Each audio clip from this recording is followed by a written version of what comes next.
So Rolo, no, now he no longer eats stones. Now he no longer pulls us down the street. We're now in a position where he's in a better frame of mind and not so fixated and crazy that we can actually start feeding in a recall. Okay, quite a simple thing to do, but you can either do it or right or do it wrong. The key thing here is we need to add value to our return to me word.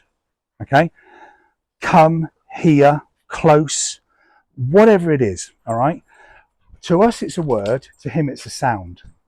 Now at the moment he doesn't know that the word come or the sound come is valuable, because we haven't shown him every time he's heard it and returned to us, we're going to pay him efficiently, we're going to pay him effectively. Okay, so what we need to do, a little bit like charging a clicker, is show him what that word actually means. And if he carries out the action correctly and effectively, i.e. returns to us, that is what is going to get payment. So we're coupling a word or sound with a good experience. Okay, now I do this, and I've said it before, I do this slightly against the grain. Okay, sit, stay there. Okay, now stay there, come, reward. Okay, and that's why this is slightly against the grain. And the reason why I do it this way is because the dog is looking at me. I know I've got the dog's attention, I know I've got the dog's focus, and I know that we're on the same page for him to actually really understand what that word come means. Okay, now you wouldn't normally do that, because if you tell a dog to sit and stay, you want it to do just that. And if I'm calling a dog out of a sitting or a stay or a waiting position, then what I'm doing is I'm not teaching that wait effectively, because the dog is always going to creep towards me in anticipation for the reward. Okay. However, very, very quickly, and this is where I then go back onto the more orthodox way of teaching this skill, very, very quickly, I do it when the dog is away or distracted or facing the opposite way. Okay, so originally I have the dog sat up there looking at me, so I know I've got its 1000% attention. Okay, when it's coming, reward, come, reward, come, reward, come, reward, then I will completely change it. Then what I will do is move on to a sit and a wait, and then I will always return to the dog to then reward the dog for not moving. Okay, so slightly unorthodox, slightly against the grain, but it works for me. That's how I do it. Okay, now because we've done it this way, hello, here, sit, stay there, come, reward. Okay, not bothered about a sit, not bothered about it looking pretty. At the moment, this is all about whatever you are doing, come back to me, mate. Okay, so now we've done that, and he now knows what that word actually means, and more importantly, he now understands and realizes that it's valuable to him. Every time he's heard that word, something good has come. He's got paid effectively for it. As I said, now what I do is I wait for him to be distracted. Come, reward, good.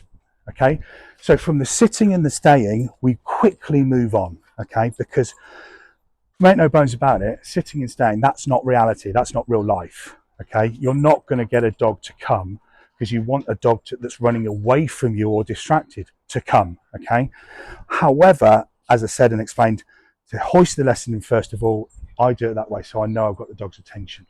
Then very, very quickly I wait for him to be distracted. Up. Good. Like every new skill, like every new technique, start off at home. Start this off in the house. You're in the kitchen, he's in the lounge. Come. Good. All right. Round he comes skidding into the kitchen while you're cooking the tea. Hop, there you go. Nice little reward Rolo.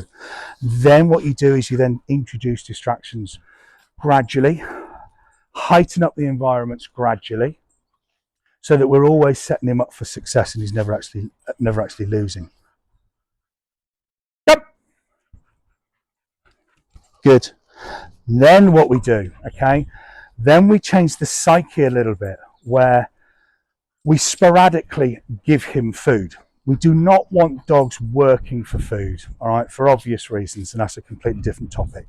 So we change the psyche of this slightly, where we say, come, and he does return to us. Then we, 1 in 5, 1 in 6, call it whatever you like, then he gets a little bit of food. But the change in psyche in his mind is, I may get some food. The only way I'm going to find out is if I go back. Okay, so that's how we phase the food out. That's how we phase the food out and change his thought process a little bit once we've added value to that word. Okay, and we're just going to keep drilling this. Come. Ooh, good. Wanted to go up the corner of that chair. Either wanted to cock his own leg or sniff where another dog has been there before. Okay, we were able to stop him from doing that because come, he now knows, is really, really, really beneficial. Good. Then what we can do, move it in time, is make it look a little bit prettier. Okay, wait for him to be distracted, like so. Come, sit, reward. Good lad. Okay, all right. Then we can start making it look a little bit more sexy, more pretty, call it whatever you like. All right, the key thing is you have to do it in steps, you have to do it in stages. Come, sit, prolong that eye contact.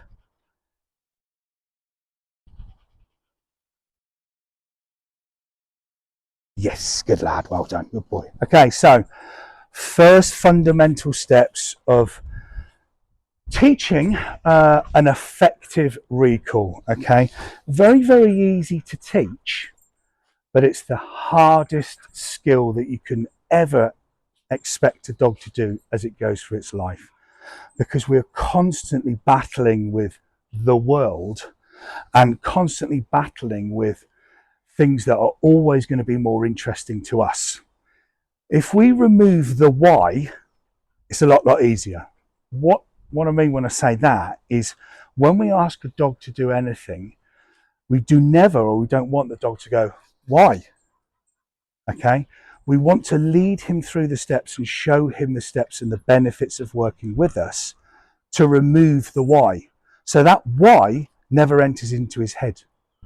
Come, hello, come, sit. Good boy, well done. Recall.